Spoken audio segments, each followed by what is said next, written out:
before 1979? Is there lead in the pipes? Okay? Because if your house was built before 1979, most likely you do have lead paint in your house at some point, unless you redid everything. Okay? So these things affect people who can't afford to upgrade their houses, who can't afford a newer house. Okay? So if you look at those old communities where we have these people living, and you see people coming with nausea, vomiting, and diarrhea, and you're thinking, well, what's going on with this person? Lead poisoning can be, okay? Because they still have access to these, depending on which community you're looking at. So when you're assessing health, you need a comprehensive, multidimensional assessment. You have to look at all aspects, all the socio-economic, all the social congruence of care. You have to look at the social determinants of health and determine how you're going to treat patients based on that. Okay. The determinants of health, right? The ecological model, they talk about intrapersonal, and that's basically what you have. Interpersonal, what's around you, the people around you, the primary groups that you interact with. Institutional, and that's like the church, the local environment around you. Community factors, the relationship you have with your community and institutions in that community. And public policy, who advocates for you. This is basically what we talked about earlier, the OHDA model for health promotion. This was started in 1986 by the World Health Organization. Health promotion and educational models, there are a whole lot of models. And what these models basically say is that if you're not ready for change, you're not going to change. So in order for you to get someone to change the way they live and change their aspects of how they look at health, you got to get them to change their mental overview of what health is. Okay? The behavioral change model says that providing people with information will change their belief, attitudes, and behaviors. And this model is a model of health that was developed many moons ago. But basically to change their outlook on health so that they can change their health behaviors. Self-empowerment model says that if I get you to accept who you are and where you are, and to accept a vision of health for yourself, then you're going to actually want to change who you are and change how you live. Okay? Collective action model is based on the socio-ecological approach and takes into account the interrelationship between the individual and the environment.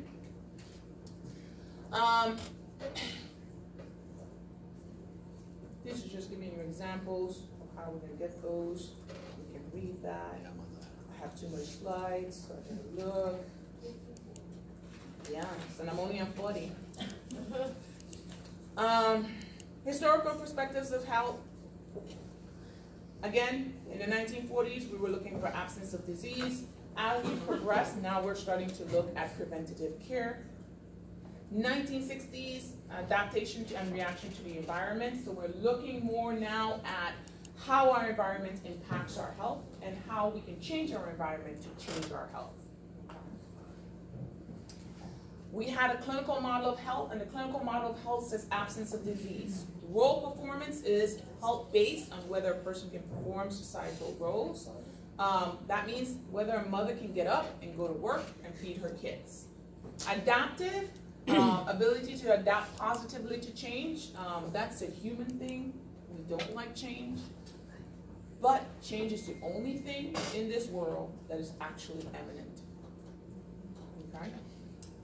Eudaimonistic model, I always have trouble saying that word.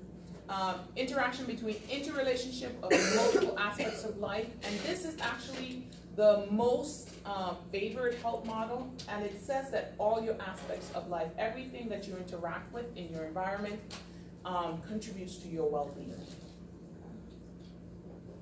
And this is it: personal growth, self-acceptance, autonomy, environmental mastery, positive relationships, psychological well-being. They all interrelate. And if you have all these at optimal levels, then you actually have eudaimonia. Okay?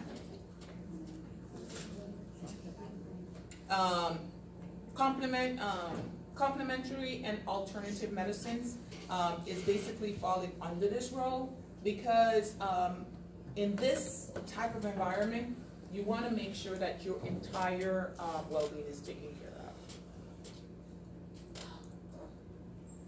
Disease.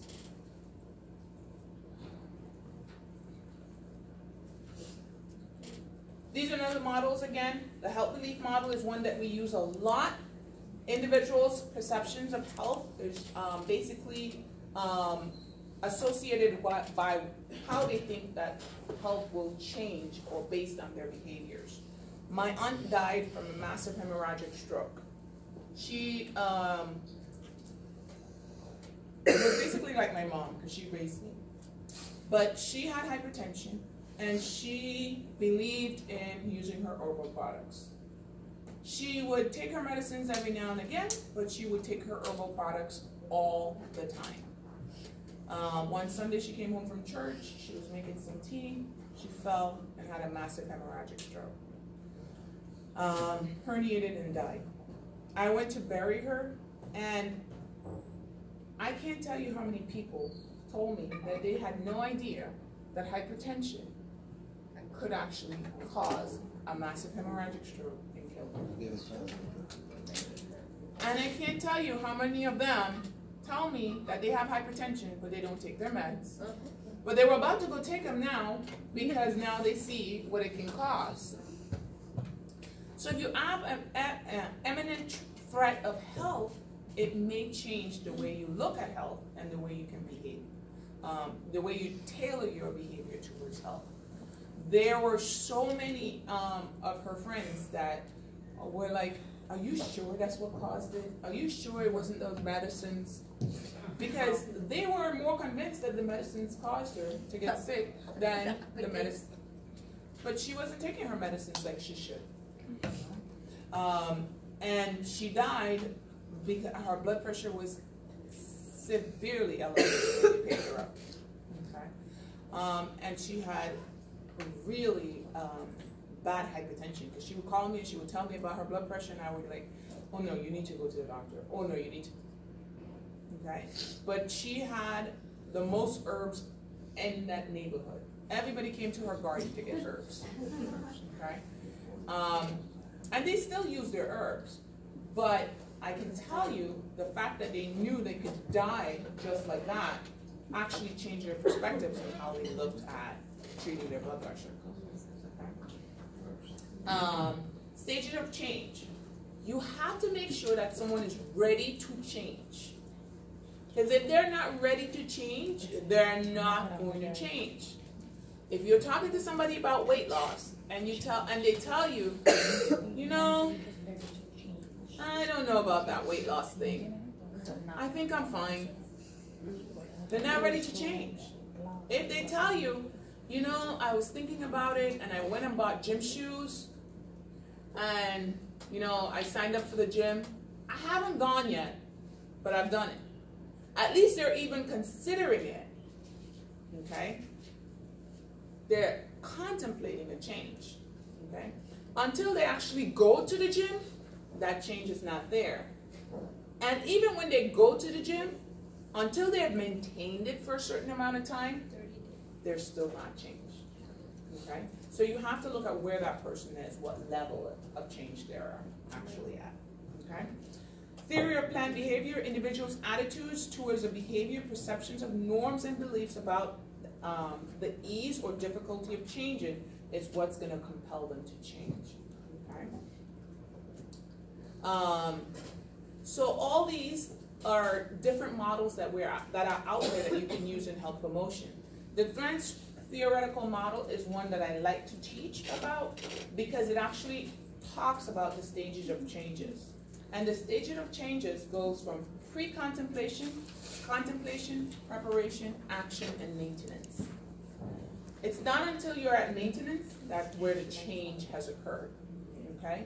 Action means that I'm doing it or I'm starting. It's not a change yet. Preparation means that I actually have bought the gym shoes, I have paid for the gym membership, but that's about all I'm gone.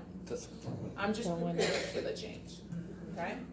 And contemplating the change, you know what, I'm thinking about getting the gym shoes, I'm thinking about getting that gym membership, I just haven't done it yet.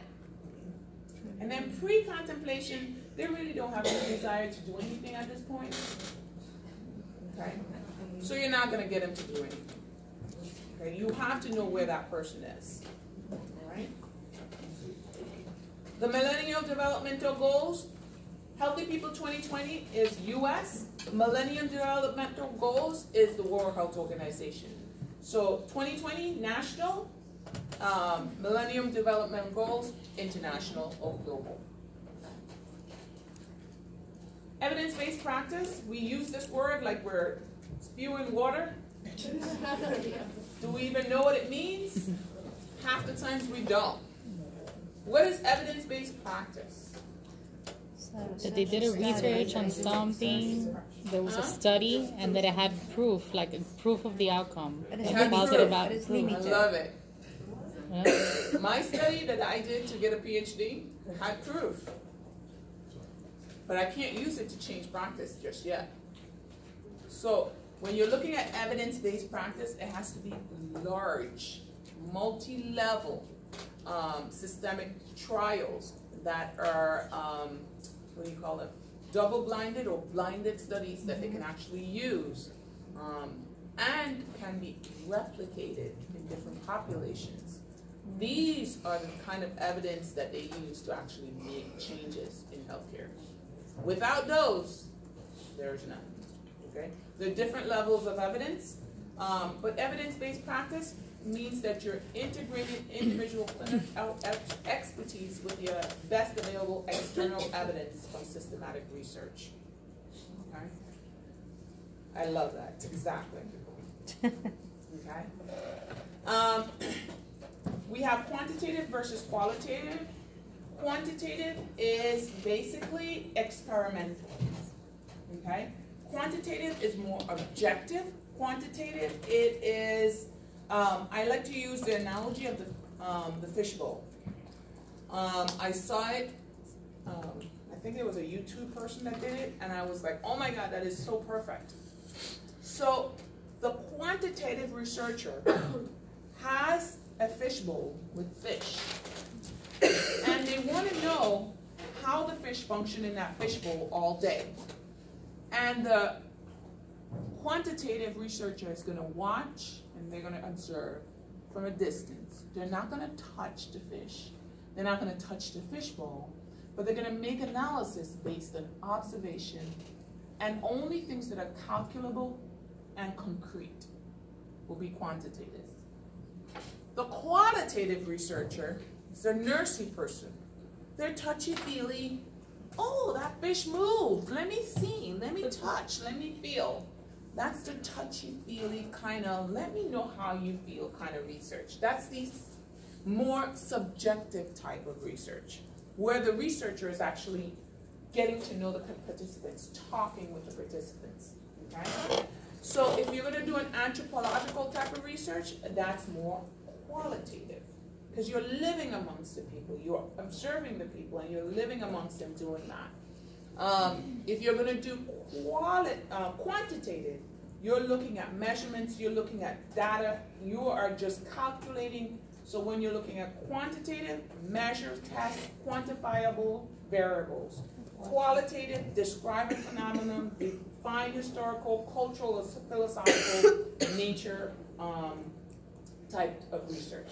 So outside of the fishbowl, quantitative. Inside of the fishbowl, qualitative. Okay? Touchy-feely, qual. No touchy-feely, quant. Does that make sense? Yes. Mm-hmm. Test question? Applied research. Focus is to directly affect clinical practice. So what you do in your clinical area, when you're trying to change practice in that clinical area, so you're trying to apply what's already out there, sort of like what the DNP does. The doctor of nursing practice takes research that's already there and says, you know what, there's this research on dementia that says that if you hold the Seroquel this time and this time, the patient actually can do better. So what I'm going to do is now I'm going to apply this in the clinical setting. And in my ICU, I'm only going to give the patient Seroquel for 2 days based on the findings of this research study that said 2 days of Seroquel gives you much better outcome and less length of stay. That's made up, by the way. That's made up. Don't go tell anybody Dr. Morton said that. That is made up. Okay? But that's applied research. Okay? So you have quantitative, qualitative, and applied. Okay? All right. Woo! That was only one powerful. All right. You tired? Yes. Yes. I'm the one talking. You should be tired.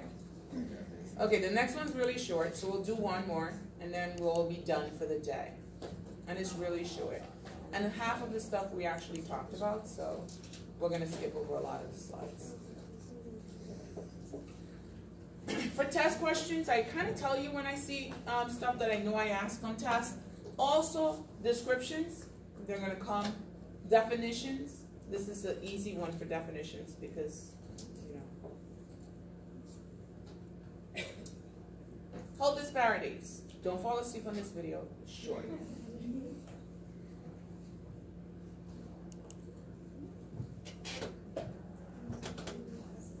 Huh.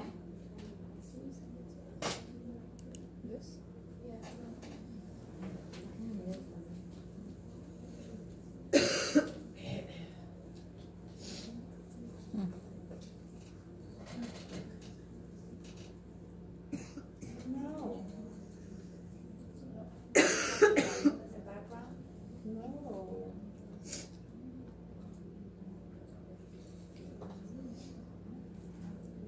Alright, guys, you have to watch this on your own. I don't know where the volume is. I know you're all disappointed, severely. In the bottom of the computer, no? No. I know you're like, you know, my God, this is so devastating. It's okay. Not that devastating. I'm watching it. Feel you. Okay, health disparities. Umbrella term. What is health disparities?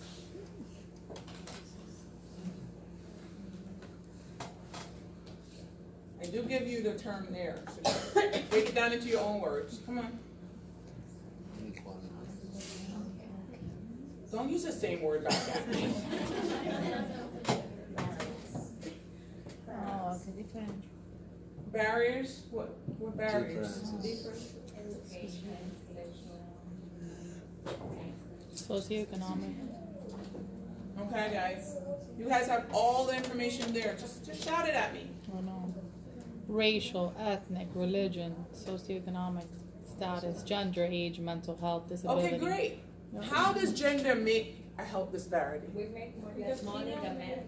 Woo, I like that, yes. Doctors for real. They laugh at us when we talk about symptoms. Yeah, that's true. Come on. By being a female, you automatically have a CHAS score of 1. Ooh, that's true. And over 75. Female over 75 automatically a CHAS score of 1. Yep. Because women after the age of 75 have a higher risk of AFib than men. So we automatically get a CHAS score of 1. Just true. Very true.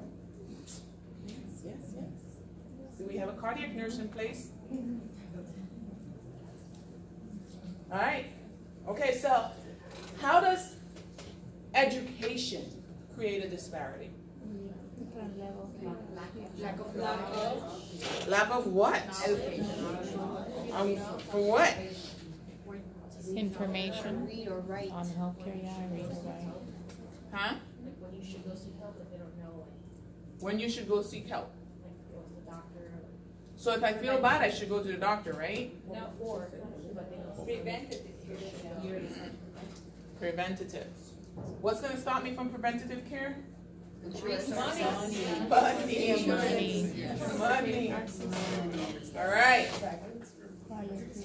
Look, guys. Equity versus equality. Look at this equality. We all have the same size stool. That's equity. No, man. This is equality. You wanted equality. We give everybody the same size stool. But look at the one in the blue shirt. I mean the purple shirt. Still can't see nothing. Oh, he's a little baby. Está mirando por un hueco. Yes, equality. He's a little baby. Still can't see. Poquito, poquito. I've seen this video on Facebook 1,000 times. Está mirando por un hueco. And what this guy does is he says, if you never had to worry about your other meal, he lines up a whole bunch of guys and he's putting them for a run. You saw that video? Yeah. And that is the perfect description of what equality and equity means. And he says, he puts all of them in a line, and he says, if you've never had to worry about your next meal, step forward. It says, if you've never had to worry about a parent coming home, step forward. And he says, if you've never had to worry about, and he names them all.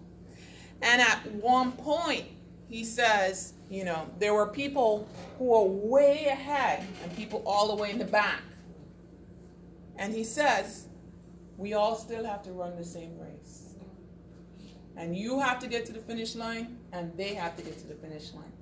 The only thing is, you got a head start. Okay? So equity means that nobody gets a head start. I'm going to give you what you need so that you can be right above them, with them. Okay? Equality says that, I mean, we all have equal access to everything. We live in America. It's a capitalist society. We're all equal. But it's not true. We're not all equal. Okay? So I love this picture. This was like fantastic. I don't think they could ever make this description that great. We talked about equity and equality, and this is another video I love for you guys to watch. I know you guys are gonna go home and you're gonna watch these videos because you're so like excited about all this information that you're gonna go home and you'll be like, yeah, woo. Dr. Morton like pushed it on me. Yes, woo. Got this. Okay. Ethnic minorities. We look at the majority and the minorities. Okay. And usually, if you're a minority in any area, you usually have the capability to be at a disadvantage. Okay. So the ethnic minorities in the United States: Asian American, Pacific Islander, Black African Americans, Latinos, Native Americans, Arab Americans, we're all. Okay. Race versus ethnicity. Okay. We all interchange these like it was no tomorrow. Okay. Race, historically associated with power, privilege, disparity, social justice, and prejudice. Okay. And ethnicity, commonalities of culture. Okay. Like I'm gonna say, you know, I am Cuban American. I have found, because my God, I have Cuban and Colombian friends. Really? And let me tell you, they tell me straight up, you know, we're very different. Yeah, we are. Okay? I have both. My Cuban friend The will best. tell me I'm the best. My Colombian friend will tell me I'm the best. And I have a Venezuelan who will tell me the same thing. We all love each other, but they'll tell me which one's the best. They're all Hispanics. You sorry. Okay? You got it. We have the Caribbean too, because I can tell you, I have my Jamaican friends that will call my meal, they'll call it a pepper pot, and I will call it a callaloo, but we make it the very same way, okay? But I have callaloo and they have pepper pot, okay? We all eat the same things, but we have cultural variants that make us very different. Different cultural subsets that actually tell us, you know, to do things different. Okay. Minority group, commonly disadvantaged in relation to power, control, and wealth. Okay. and look at the differences between race and ethnicity. Race is considered to be biological classification. Ethnicity is considered to be cultural identity. Okay? Can sometimes be determined by the physical appearance, race, and can sometimes be determined by the manner of dressing, is ethnicity. Okay? Race, member of one race cannot join another race, and ethnicity, member of one ethnicity can join any other ethnicity. Have you ever seen what they call them, Chinese, Jamaican? Oh, yeah. Yes. They have them all over. My cousin is married to a Caucasian, and every time I refer to her as Caucasian, she says, I Crujan. She is born and raised in the United States Virgin Islands. She was born and raised in St. Croix, and she identifies herself, we call ourselves Crujan. She's like, I am Crujan. When you call her a white American, she'll tell you, I am white Crujan. Okay? So she associates her Caucasian with her Crujan ethnicity. Okay? So her race is Caucasian, but her ethnicity is Crujan. Okay? And they identify with it. So you want to make sure. Poverty and homelessness can come hand in hand sometimes. Okay?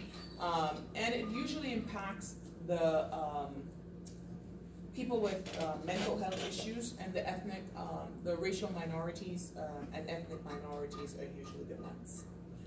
Culture, integrated patterns of human behavior. We all have our own unique cultures, where we come from. Values are what drives our behavior, and what our values are determine how we behave and how we interact with society. Value orientation, learn to share socialization and personality. Let me just answer this.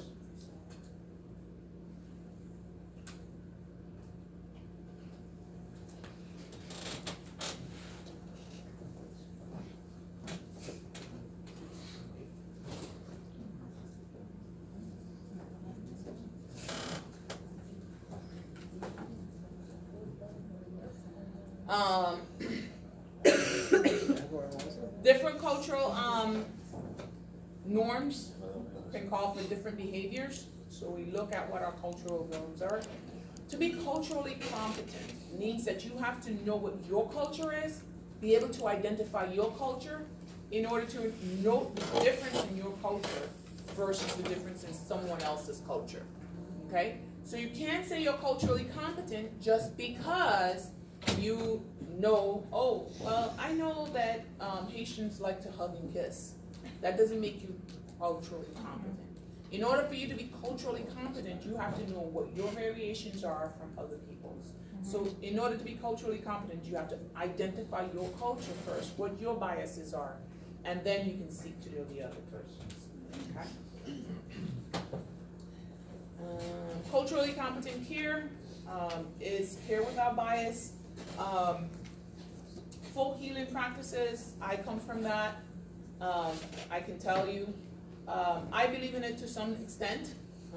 I do use a lot of medicinal properties, medicinal things, or other medicinal forms of healing that are non-Western. And that's because I grew up with it. And I believe it works, and it works for me, so I use it. Okay? My family just wants me to come home so bad so that they can give me marijuana tea. I have really bad asthma. And my friend has asthma, his daughter has asthma, and I'm telling you, from the time that child was 3 years old, she has been getting marijuana tea to drink. She does not use one inhaler, okay? She used to be admitted to the hospital all the time. She was on everything, and she does not use anything now. You know what her remedy is? She drinks marijuana tea twice a week, okay? Do they test them in school? No, okay? Does she smoke it? No. But her dad grows it in the backyard, they boil it, and they drink it. And when I go home, they're like, come, let me give you some marijuana tea. I'm like, no, no, no, I have to go back to Baptist Hospital. The minute I get a little stick, I have to go piss in a cup. No. However, you know, in my island, that's one of the treatments for asthma, okay? They just boil the marijuana leaf and they drink the tea, and it actually works very well. Okay, so I do believe that there are a lot of them out there. Avoid ethnocentrism. Ethnocentrism says that my beliefs are better than yours, okay? And we do that a lot. We are very ethnocentric, especially when we know that this 17-year-old guy is going to die because he's not going to take a blood transfusion. Oh yeah. We become very ethnocentric at that point, because we're like, you know what? The blood is there. Just take the blood, you know. But that's their belief. Who are you to say that they're wrong? You know? I'm not going to go through all the different types of beliefs and what they do and what they look at and what they live by, just because. The homeless, you're going to encounter a lot of them at your health fair, because the city of Hollywood has a whole lot of homeless and indigent people in their neighborhood. And they're going to come to the health fair because they know the health fair now. This is the 3rd year, and they're going to be like, they come to get their showers, because we have a homeless shower bus that's going to come. And they come to get their new socks and shoes.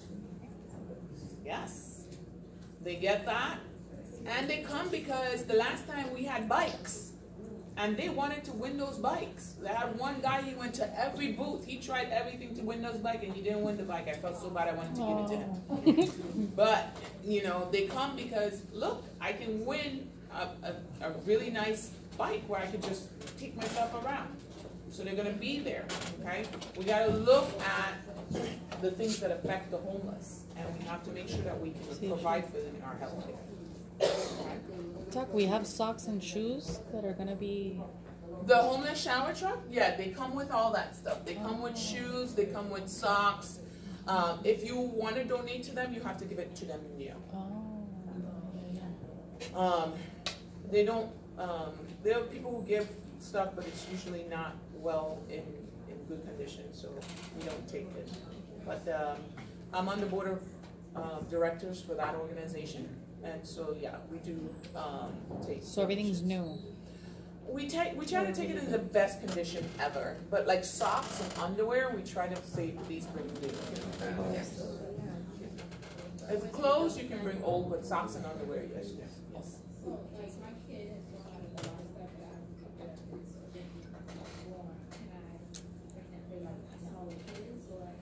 Well, we don't really do kids. We do a lot more of the adults in the homeless shower bus, but we do send a lot of that stuff to Columbia.